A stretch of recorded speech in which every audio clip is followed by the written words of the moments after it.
size of America seeing that kind of population. And it hasn't really recovered. I would say with things like education, for instance. They're actually still stuck in the old Confucian mindset. I worked for 2.5 years as a teacher in China. I started just a private English school, which are really, really, really common. English is an important subject to learn in China. Regardless of whether you're ever going to use it, you need to know English and pass tests. So it is important to have at least academically good English. So it is really common for, let's say even just lower middle class families, to send their kids to some sort of kind of English training school. So I worked there for about a semester, and after that I actually became an AP US history teacher for a year. If any of you have sons, daughters, grandsons, granddaughters who are looking for a job, tell them to go to China. You can make $25 an hour right now teaching English. If you have a subject matter and experience, you can make $45 an hour teaching, believe it or not. You can be in Shenzhen and teach $30 for one student. Every additional student you get $15, basically added on. So you can teach 5 students, make $100 an hour, and parents think they're getting a deal, believe it or not. That is how crazy demand is for English and for an educational edge in China. Because the way you get ahead in China is through a test.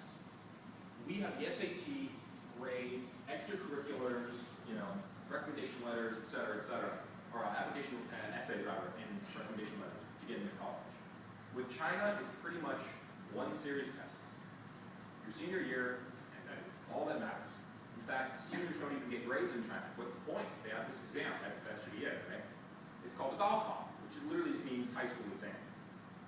And that is everything to a Chinese student. And not just them, their family. Because it determines not just where you can study, but even what you can study. I had one private English student who could not study interior design because her Gaokao score was so low. She had to choose hotel and travel management instead. That is literally how restrictive the system is. And so, one of the interesting things I found through my experiences is you actually have an interesting dichotomy. You have a lot of really hard-working students in China. They really want to learn. They want to get any advantage because they want to have a good future for themselves. On the other hand, what I've experienced is you have a lot of cheating and deceit, believe it or not, that coexists with this work ethic. Sometimes it's just cheaters. Sometimes they're hard-working cheaters. And sometimes they're just hard-working kids. But the system is one which isn't really that neat and tidy. This is one example. I'm not sure if you guys have heard, but there's a New York Times article, a couple articles over the past year about students from China coming to America, what their struggles have been, and even things related to plagiarism and so forth. Something like 90% of all applications to American universities by Chinese students are falsified in some manner. 70% of recommendation letters are not written by the person that says that it's written by. Something like 50% of all transcripts are falsified, believe it or not.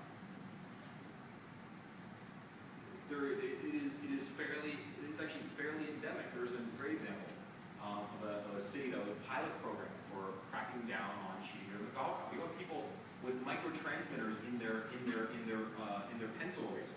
You can have people with like a wrist-mounted mini scanner. So they'll just do this. Beams it to a van in the parking lot. That's where Dad's sitting with a group of teachers he hired, feeding the kid the answers. I swear to you, with this pilot program, they actually put metal detectors in. They replaced normal teachers because they were helping the cheating. I'll get to that in a little bit. And there was a riot that ensued. There were about 1,000 parents and students all outside throwing things, smashing cars, chanting, "We demand fairness. There is no fairness if you do not let us cheat." Well, it's interesting. There's something to that, weirdly enough. It doesn't actually take that much mental gymnastics to kind of see it from their level. I was talking about China not being that integrated in society. They Beijing is a city of 22 million people. It doesn't matter what the official statistics are, it's 22 million people. About a third of them are let's call them illegal immigrants, actually. Because as far as I know, China is the only country right now that doesn't allow you to move. If you are born in Hebei province, that's the province that surrounds Beijing, you are a Hebeier. You are a Hebei person. If you want to move to Shanghai, or let's say Zhejiang province, which is right around there, you have to have a damn good reason. You have to have a job there. You have to have permission to move there. You have to have proof of residency from there. You have to have a place, et cetera, et cetera. If you want your kids to go to school there, you need two more pieces of proof. You need the kids' proof of identity, and you need a sheet of paper that proves that there is no one at home to take care of your child. So if you want to be with your child and have them grow up with you, you better go kill grandma and grandpa, because otherwise they have to live with them. That is how restrictive it is.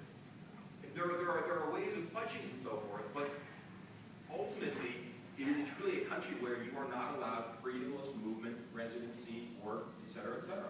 But it also carries over to education.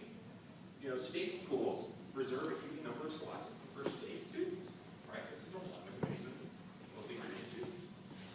Well, Beijing University, which are the best in the country, basically, are mostly reserved for Beijingers. Makes perfect sense, right? But when you think about the inequality that already exists in China, you know, it's still growing, it's not naturally unequal. There is a huge amount of privilege being shoved to, or being handed almost to the people who already have privilege. And for everyone who lacks an edge, they will do anything to try to gain it. And education was a great example of that. You had plenty of students. I would give out a quiz. You know, you have kids like trying to look up the answers. You have kids like trying to whisper the answers to each other. I think I had an essay given as a midterm to. I had two different AP U.S. history classes. My sort of one was regular, one was AP. At least a third of my regular U.S. history students plagiarized their midterm paper. Some in really bad ways. Like one of them used a word that I'd never heard in my life. And so I figured, if I've never heard that word, you probably have never heard that word either. You're just making stuff up. So I spent about a 40-minute period yelling at them, saying things like, if you do a simple Google search for your information, I will be able to do a simple Google search to find that you cheated. But even basic things like that, even though this is an international program where they've had Western teachers the whole way through, hadn't sunk in apparently, or they thought they could just play me. But